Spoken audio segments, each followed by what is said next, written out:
Everyone, welcome back to my channel. मैं प्रीति शर्मा स्वागत करती हूँ आपके अपने चैनल गाना दीवानी में। यहाँ आपको देखने को मिलती है Laddu Gopal video and all पूजा पाठ related information Monday Wednesday Friday. तो फ्रेंड्स, राधे राधे, जय श्री कृष्णा। कैसे हो आप? आई होप आप सब भले चंगे होंगे, स्वस्थ होंगे, मस्त होंगे। दोस्तों, आज मैं आपको बताऊंगी जया एकादशी कब है, उसका शुभ मुहूर्त, पूजा विधि तथा उसका महत्व भी बताऊंगी। साथ ही आपको बताऊंगी इसका पारण समय और पारण विधि। दोस्तों, चलिए शुरू करते हैं आज का वीडियो। धर्म में एकादशी तिथि का बहुत महत्व माना जाता है। पंचांग के अनुसार साल में कुल 24 एकादशियां पड़ती हैं। इन्हीं में से एक है माघ मास के शुक्ल पक्ष की जया एकादशी।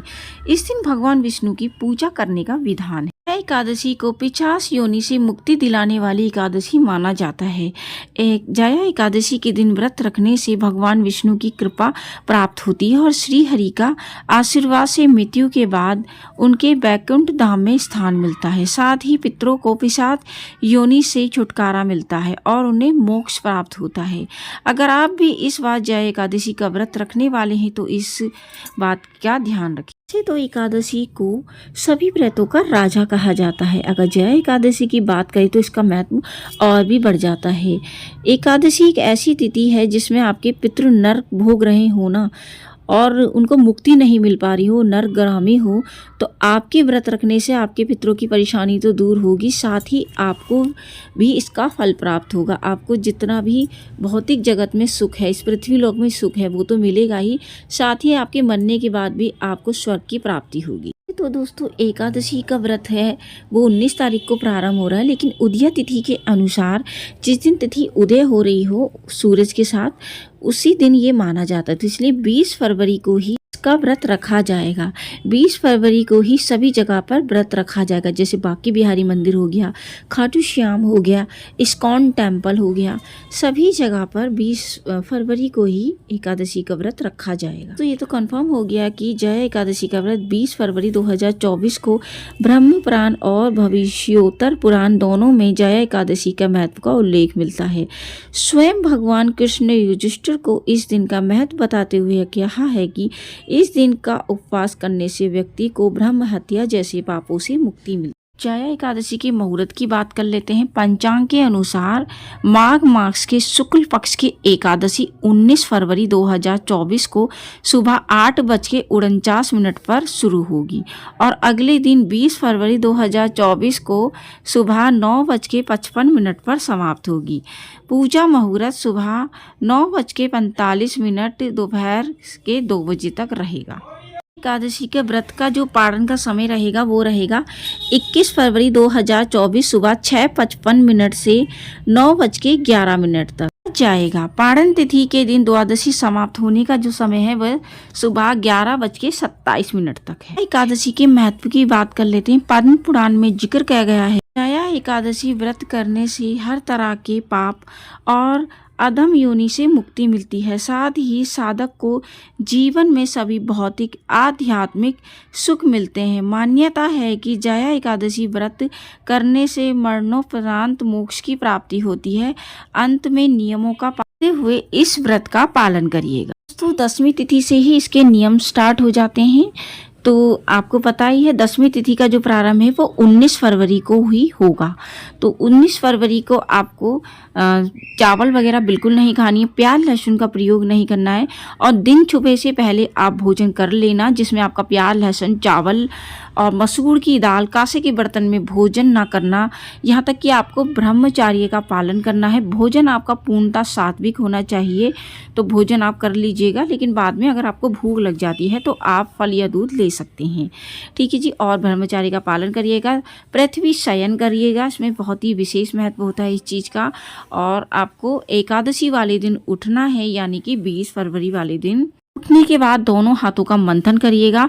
दोनों हाथों का मंथन करने के बाद आपको दोनों हथेलियों को देखना है और ऊपर की तरफ देखना है। कराग्रीवस्ते लक्ष्मी, कर मध्य सरस्वती, कर मूले तू गोविंदा, प्रभाति कर दर्शनम। ठीक है जी। इस तरह से करने के बाद आपको फिर से दोनों हाथों का मंथन करके अपनी आंखों में लगाइएगा, धरती माता को स्पर्श करिएगा। एक लोटे में जल भर के आपको दोनों कौरों में पानी डालना है। उसके बाद घर की साफ सफाई करनी है और शौच इत्यादि से निवृत्त होना है। मतलब आपको अच्छी तरह से पॉटी वगैरह आनी चाहिए, इस चीज़ का ध्यान रखिएगा। उसके बाद आपको 12 बार कुल्ला करना है, पेस्ट का प्रयोग नहीं करना होता है। 12 बार कुल्ला करके ही अपने मुख की शुद्धि करिएगा। और उसके बाद स्नान करना है। स्नान के जल में आपको तिल डालकर स्नान करना है, क्योंकि दोस्तों माघ का महीना चल रहा है। माघ का महीना वैसे भी भगवान विष्णु को समर्पित है और वैसे भी भगवान कृष्ण की इसमें विशेष पूजा होती है, मतलब माघ स्नान भी होता है। और कृष्ण भगवान ने भी स्वयं कहा है, माघों में मैं माघ हूँ, माघ मास हूँ। तो इस चीज़ का ध्यान रखिएगा। अच्छी तरह से स्नान करने के बाद आपको पीले रंग के वस्त्र ही धारण करने हैं।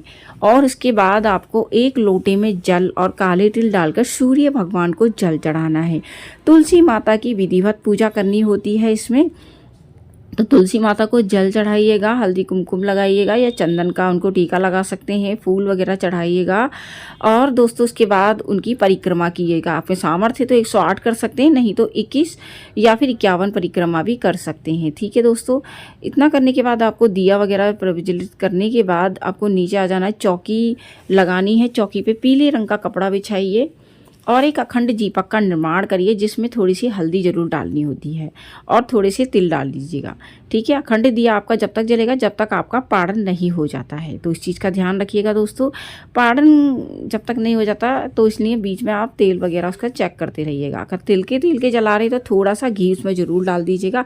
अगर घी की जला रहे हो तो फिर तो कोई बात ही नहीं है। ठीक है, क्योंकि खाली तिल की जो जोत होती है वो पितरों को समर्पित हो जाती है, लेकिन हमें तो भगवान विष्णु या लड्डू गोपाल जी का सिमरन करना है और उनका ही ध्यान करना है। ठीक है, उसके बाद लड्डू गोपाल जी को आप पंचामृत से स्नान कराइएगा तिल डालकर, क्योंकि माघ का महीना चल रहा है। स्नान कराने के बाद आपको उनको पीले रंग के वस्त्र धारण कराने। उसके बाद आपको सबसे पहले संकल्प लेना। संकल्प में आपको 1 रुपये का सिक्का, थोड़े से तिल लेने, थोड़े फूल लेने हैं और थोड़ा गंगा जल डाल के हाथ में आपको बोलना श्री विष्णु श्री विष्णु श्री विष्णु। उसके बाद अपना नाम बोलिए। शादीशुदा हैं तो पति का नाम बोलिए, अगर अनमैरिड है तो पिता का नाम बोलना, अपना गोत्र बोलना, स्थान बोलना जहाँ से आप व्रत रख रहे हैं। आप ये व्रत निर्जला रख रहे हैं या फलाहार रख रहे हैं, वो सभी चीज़ें आपको इस व्रत के में बोलनी होती हैं। संकल्प को भगवान जी के चरणों में समर्पित कर लीजिएगा। ठीक है दोस्तों, अगर भगवान विष्णु का आपके पास विग्रह है तो पंचामृत से स्नान कराइए। अगर फोटे हैं तो खाली छींटे लगा के उनको 2-2 कलावे बना सकते हैं, यानी वस्त्र रूपी और रक्षा सूत्र रूपी। ठीक है, 2-2 कलावे बनाने के बाद आपको फिर से एक और दिया जलाना होता है, जो कि आपकी पूजा के लिए जलाया जाएगा। उसके बाद आपको जया एकादशी की कथा पढ़नी होती है। उसके बाद जया एकादशी की कथा पढ़ने के बाद हरे कृष्णा कृष्ण कृष्ण हरे हरे, हरे राम राम राम हरे हरे, जितना हो सके इस माला का आप जाप करिएगा। ओम नमो भगवते वासुदेवाय नमः का, इसकी भी आप माला का जाप कर सकते हैं। और अगर आपने फिर उसके बाद दोस्तों ये सब करने के बाद आपको आरती करनी है। आरती करने के बाद आपको जो पूजा का जो जल होगा वो आप तुलसी मैया में चढ़ा सकते हैं। ठीक है जी, क्योंकि ये सब काफ़ी लोग बोलते हैं कि उनको एकादशी पे जल नहीं चढ़ाया जाता, तो सिर्फ निर्जला एकादशी पे जल नहीं चढ़ाया जाता और संडे पे, बाकी दिन आप चढ़ा सकते हैं निसंकोच होकर। ठीक है जी, ऐसा करने के बाद आपको फिर आपने अगर फलाहार रखा है तो आप फल खा सकते हैं, यानी दिन छुपने से पहले आपको ये सब कर लेना है। और अगर जल पीने वाला का जल पीला और आपने निर्जला रखा है तो फिर आपको शाम की पूजा के लिए लग जाना है, यानी कि एक दिया आपका अखंड जल रहा है, एक और जलाइए, विधिवत उनकी आरती करिए भगवान जी की। और इसके बाद 2 दिया आपको मुख्य द्वार पर जलाने हैं, 1 दिया आपको तुलसी मैया पे जलाना है और 1 आकाश मंडल पर। तो इस चीज़ का ध्यान रखिए। पूरा दिन आपको रात्रि में भी क्या करना है, इसमें रात्रि जागरण होता है। नहीं कर सकते तो कम से कम 12 बजे तक रात्रि जागरण जरूर करिएगा। जितना हो सके जाप करिएगा हरे कृष्णा का, जितना भी हो सके आपको जगना है। नहीं जग सकते तो अखंड दिया है वो आपका जलता रहेगा, कोई दिक्कत वाली बात नहीं है, बट हो सके तो 12 बजे तक तो जरूर ही जगे रहना आप।